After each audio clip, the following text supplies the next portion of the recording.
Good evening, friends. Welcome to the India Power Talk. India Power Talk is a knowledge sharing initiative. We invite thought leaders, domain experts to share their insights, experiences, and strategies related to economy, environment, and education. Today, we will explore a topic at the intersection of technology and the betterment of society, future technologies and impact investments. The term impact investment refers to investment in projects and enterprises that seeks to make a difference in the world. Fortunately, we have a guest who is extraordinarily well qualified to shed light on the topic and these pressing questions. It is an honor and pleasure to greet Dr. Jane Thomason, a CEO and founder with a strong track record of international leadership in the areas of healthcare and social services. Let me welcome Dr. Jane Thomason. I'm so glad to have you join us for the first time, someone from Australia on India Power Talk. Thank you so much for being here. And may I, to begin with, I would like to hear from you how you became involved in impact investment. Hello, Nitin, and hello to all of your audience. It's wonderful to be sharing some of my experiences with Power Talks and with people in India. I've actually done a lot of conferences and webinars into India, particularly during the pandemic.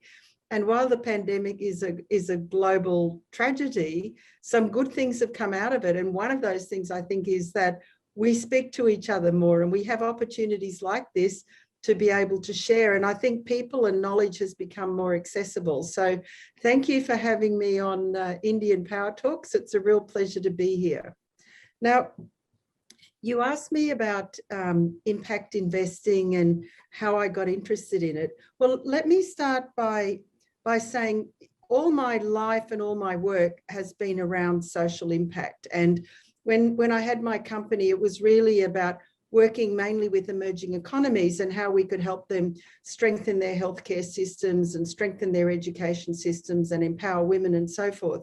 But I think that what people have learned is a couple of things. One is that if it's just done on the basis of, let's say, charitable or philanthropic donations or government grants, you don't build anything sustainable.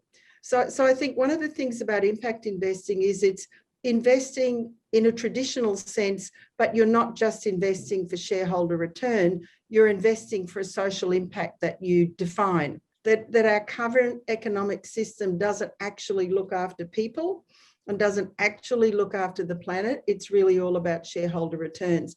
Absolutely. You said it. In all this time, we were talking of shareholder value every time, and also for the other stakeholders, and we never seriously, I would say, thought about the planet and the people. And the pandemic has really forced us to really think about that. And as you rightly mentioned, knowledge has become very accessible, and connectivity has helped us to really think about very seriously about these genuine issues facing our planet. What are your current three top focal points for impact investments, if I may ask you? So let's start in healthcare, because you mentioned about that. And I think that what the pandemic has taught us is that we can change and we can pivot and we can do things digitally that before maybe the medical profession is conservative and they're risk averse and they didn't want to change. So I actually think the pandemic's been a good thing because it's forced that kind of change into medicine. So whether it's things like remote care or secure data sharing, as we've needed to share all the data about the pandemic, or if it's about even payments where people can't use cash anymore, digital payments, yes, which have become much more important, and education and communication and getting messages out. So the first thing is, how do you leverage those sorts of changes that have been possible during the pandemic and drive further change, particularly in terms of digitalization in healthcare? The second one that I'm really interested in at the moment is around decentralized finance and everything that's going on there. Because I think what we're seeing, is some extraordinary innovations that are going to be able to make a big difference to financial inclusion in particular. India is one of the top 10 countries where the proportion of adults holding cryptocurrencies is the highest. People are now being able to earn money and put food on the table through playing games and trading NFTs. Really phenomenal. I'm sure this can really change the and help a lot of emerging economies, in particularly the poor students or poor people, illiterate people, to really change their lives. Not to change the capitalist economic system, especially as it has developed since 1970, has been keenly focused on shareholder value rather than a well-being of society and the environment. Though we see huge mission and vision statements of large corporations which talk of well-being of people and planet. Now, it values economic growth and continues to concentrate capital in the hands of few. Now, may I ask you to share your thoughts on this situation and how impact investment could change it? Look, I think it has to change. I mean, the challenge, however, basically what we're doing is concentrating more and more and more of the wealth in fewer and fewer people's hands. This is not morally right. And what we know is that there's vast wealth and resources in the planet. And if we can share it better, then we can make a lot of people's lives better off. And if we incentivize people to focus on climate change and the planet, we can actually secure our neighborhood. But I think that this is going to be a battle royale, if I could use that, because we're witnessing that already and in the whole area of blockchain. Because what we started to see, people dismissed blockchain in the beginning, saying that it was just a bunch of anti-government libertarians and it would never last.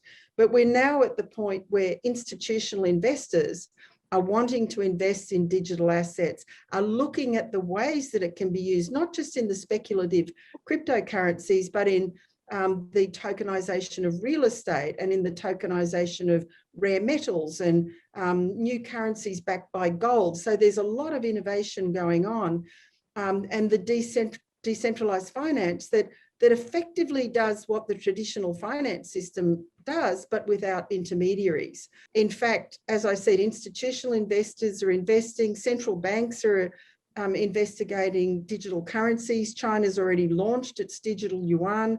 This is here to stay, and it's going to unseat the traditional financial system.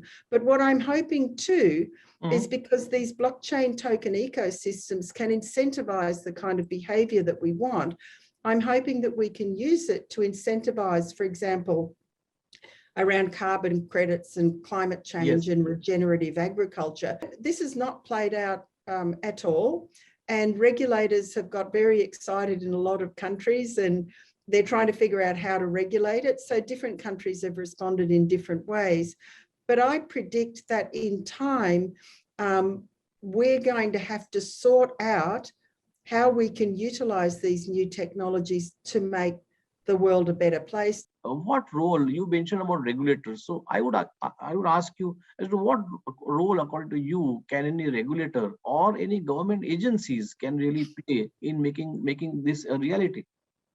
Well, they simply have to. The problem that we have is that both regulators and governments are usually struggling to catch up, because it's the technologists and the companies that are making this stuff, and it's really fast, and technology's accelerating into exponentially, and governments and regulators are struggling to catch up.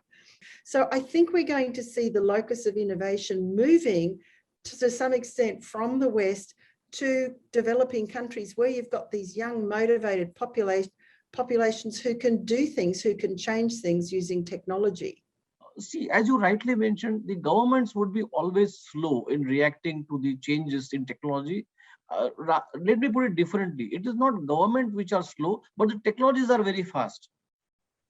Which makes the government slow. Which makes the government slow. Now, how do we really bridge? And I personally see a huge role of universities in this, and young population really playing as an intermediary between the government and the technologies.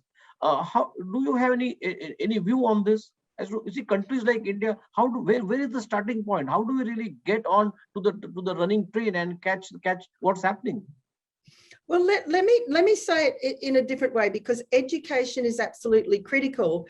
But one of the things that universities themselves need to innovate and change. So I was very excited. Maybe 4 months ago, I was on a webinar to launch the digital university in Kerala in India.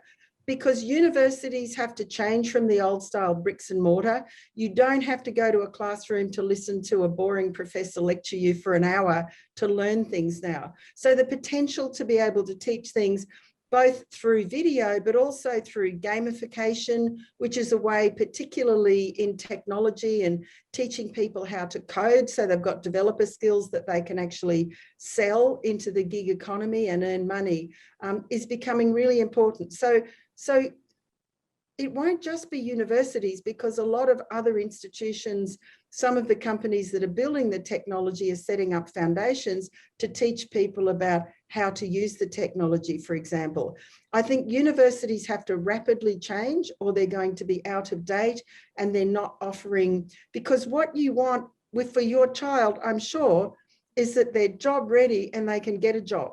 And we're moving into a skills-based economy. So we need to prepare our young people, not so much that they have a 4-year university degree in accounting or business, but they have skills that they can sell now to companies who want those skills. So I think universities have to get very much up to date.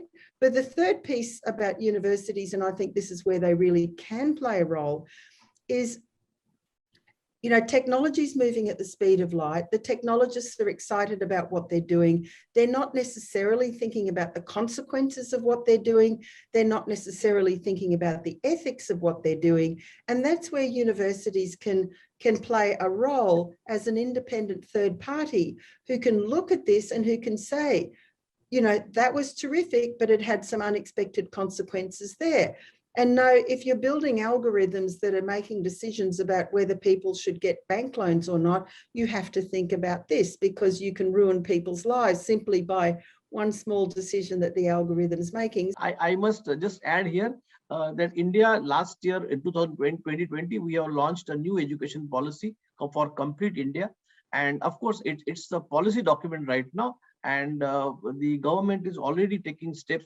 Every state has set up separate committees to implement the new education policy. And the new education policy, I must say, is a wonderful document. The proof of the pudding would be how do we implement it and how do we take it to the student community. But at least the government of India has initiated and come up with a new education policy which talks of all this what you are talking right now. Dr. Jain, let me from here, the connected question which I would like to ask you is, let me take you to the core of the subject. Now, could you please talk in slight detail about the specific technologies you feel merit greater impact investments, and why do you feel that? Well, look, it's hard to pick any specific technologies. I should say that I entered a technology quite late in life. I discovered blockchain in 2016, and really it was because my son told me that I needed to stop being a dinosaur and learn about this, which I did, and then I got really fascinated with all of its potential to be transformative at so many levels. But then, of course, moving into technology, I then understand that it's unlikely to be just one technology ever, and blockchain in a sense is going to be an infrastructure layer, but there's going to be AI, and AI is obviously becoming increasingly important, IoT, the drones. There are so many technologies now that are all going to come together. And I think people are saying that by 2050, we're going to have this sort of convergence of humans and machines, where we kind of seamlessly work together with machines to do things that they can do faster and better than us, and that we use some of our, I guess, more creative and humanistic qualities to complement the machines. So, and there's a term called singularity that you may have heard. Yes. But I think that's what we're really moving ahead to, because it's not about whether you believe in technology or not, it's just too late for that. The pace at which it's taking over is extraordinary. And what I think we need to be doing is looking out at what technologists are building and how it solves the problems that we have. And when they have sustainable solutions, they're the ones that we should be investing in. And they're the ones that we should be trying to get to scale. So, Dr. Jane, you have much experience in the healthcare. Okay. And I also have talked about the role of healthcare and healthcare data in improving people's lives.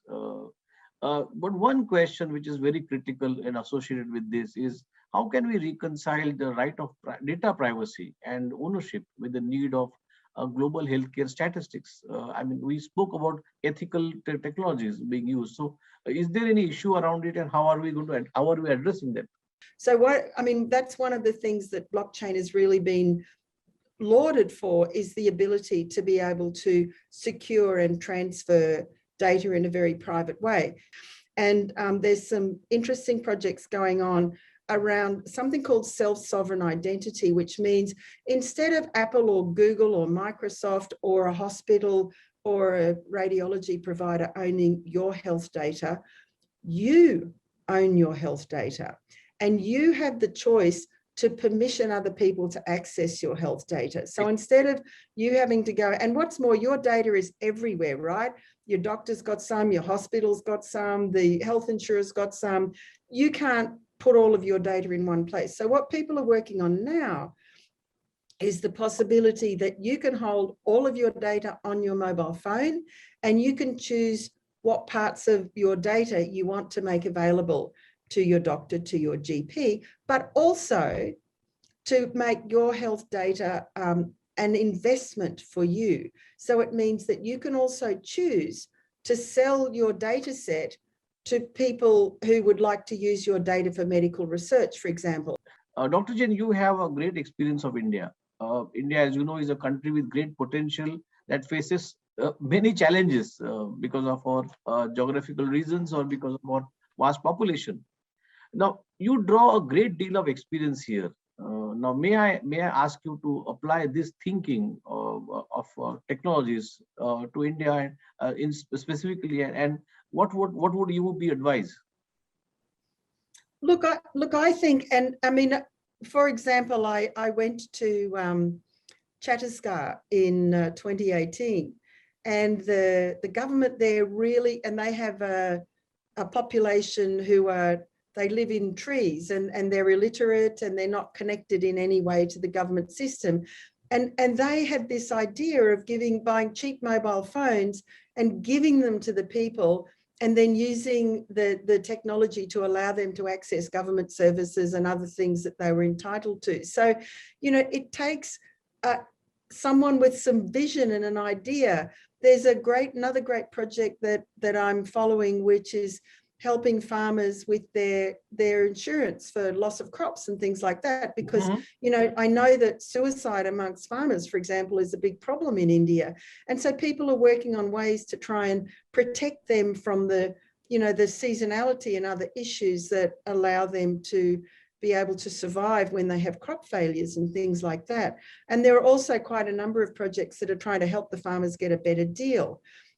Everything around financial inclusion, so people can actually get access to the financial system and not be subject to loan sharks and things like that, because they're able to access it easily in a digital format, I would think would change things. But I think the incredible thing about India is just your opportunity to scale things, and to scale things cheaply and widely. And now that you have such high mobile penetration, this really becomes a potential. And then if you add that with what I was saying before about voice activation, you really can get what I believe is truly the bottom billion connected to knowledge, the internet, and the opportunity to be able to access things that have been so far out of their reach.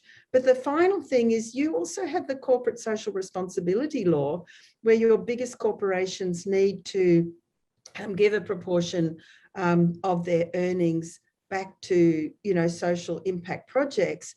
And that's a massive opportunity. but it's maybe something that the government could be trying to harness that for this kind of digital inclusion and the digital opportunities that the technology have given us to build those kinds of things for the poor in India and for young people in India, because they need a future too. And the beauty about digital is if you've got one of these skills, if you can code, if you can build, you can be at home. You don't have to leave India and go and live in another country. You can, if you've got mobile and you've got connectivity and you've got skills, you can sell them anywhere. Dr. Jane, you have built an extraordinary career in the fields that continue to be dominated by men. So do you have any advice for young women, Indian women setting out on a career path? That what I want to encourage the young women is to really have a dream and to go for it. And I mean, India, there's a lot of cultural issues that make it more challenging in India than maybe it was for me growing up in Australia. But nevertheless, you have some extraordinary Indian women role models. And we know, again, in the technology field that there's opportunities for women to really be able to shine. But I think it takes courage, and I think it also takes a willingness not to take a setback as a failure and understand it, that it's a learning opportunity. Women can support other women because often women lack confidence. They're nervous, their mother-in-law doesn't want them to do this or something. And they need someone else to say, yeah, I had the same problem. This is what I did. It's okay. You can do it. And encourage them, you know, find role models, find mentors, find women who will share their experiences with you, their hardships and how they actually got through them, because it's not easy for anyone to be successful in business, whether they're a woman or a man, but women often have extra responsibilities and challenges to be able to do it. And we've seen that in COVID as well, because you know, people have expected women to be in the home looking after their families and their children, and it's often hard for them to continue to maintain a job or a business. So we know that it's hard, but it's not impossible. And I think that, you know, we women who've been lucky enough to be successful need to inspire other women to follow us. Would you like to make any closing comments that you would like to share? Only that I think India is one of the most fascinating, extraordinary countries that I've ever had the privilege to visit. And I think, even if I think back to when I first went to India to now, the changes that have been made, you know, just the whole development, for example, of your IT industry from nothing to being, you know, absolutely a powerhouse in the world. And some of the work that's going on in smart cities and some of the things that I'm aware of, you know, like India is a machine and you have so much potential. And I think the potential is in harnessing the possibility of these technologies to making life better for people in India, but also you can now take the Indian expertise and you can share it all around the world, and people want it. So I think it's like, this is the dawning of a new era of opportunity for India. And I think you're going to see people wanting to invest in India and wanting to be part of that growth story, which I'm very confident is going to happen. Great.